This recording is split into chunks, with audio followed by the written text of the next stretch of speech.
అంతర్జాతీయ space station కు వెళ్లి వచ్చిన ఆస్ట్రోనాట్ శుభాంగ్ శుక్లతో ప్రధాని మోదీ మాట్లాడారు.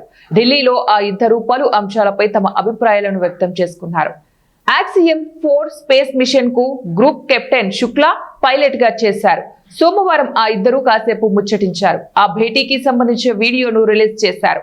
అంతరిక్షంలో వాతావరణం భిన్నంగా ఉంటుందని, అక్కడ గురుత్వాకర్షణ ఉండదని శుక్లా అన్నారు. స్పేస్ స్టేషన్ లో ఫుడ్ చాలా పెద్ద సవాలని పేర్కొన్నారు.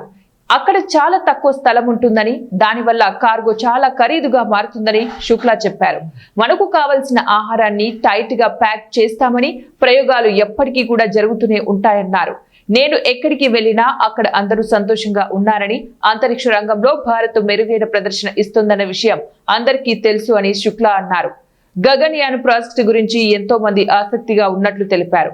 ఎప్పుడు ఆ మిషన్ జరుగుతుందని ప్రశ్నిస్తున్నారని శుక్లా తెలిపారు. ఎయిర్ ఫోర్స్ లో తాను చేరినప్పుడు ఇక తాను చదివేదేమీ లేదనుకున్నానని, కానీ ఆ తర్వాత చాలా చదవాల్సి వస్తోందన్నారు. టెస్ట్ పైలట్ గా మారిన తర్వాత ఈ మిషన్ కోసం ప్రిపేర్ కావాల్సి వచ్చిందన్నారు. తాము వెళ్లిన మిషన్ సక్సెస్ అయిందని, అంత మాత్రాన మిషన్ పూర్తి అయినట్లు కాదని శుక్లా తెలిపారు.